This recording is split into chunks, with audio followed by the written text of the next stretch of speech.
tinanggap ko ay ang mga salita mula sa isang taong lubos kong hinahangaan.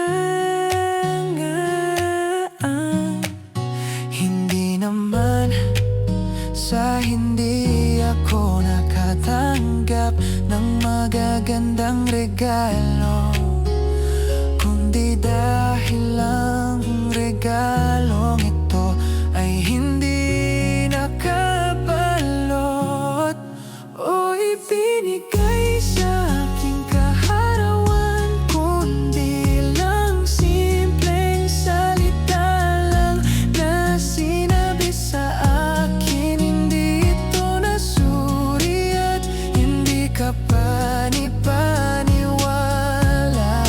Kahit personal mo pa itong marinig, magdududa ka rin, ngunit gayon pa man hindi ako makatulog sa gabi. Iniisip kung talagang nangyari yun.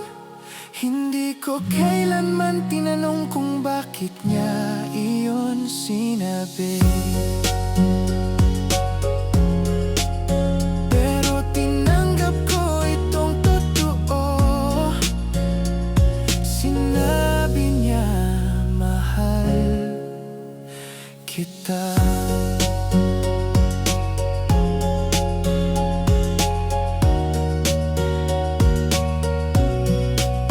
Hindi naman sa hindi ako nakatanggap ng magagandang regalo, kundi dahil ang regalong ito ay hindi nakabalot o ibinigay sa aking kaarawan, kundi lang simpleng salita lang na sinabi sa akin. Hindi ito nasuri at hindi ka panipaniwala.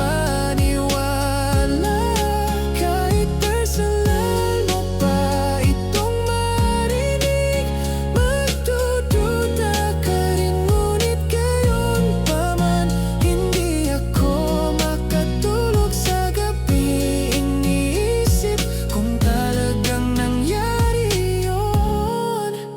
Hindi ko kailanman tinanong kung bakit niya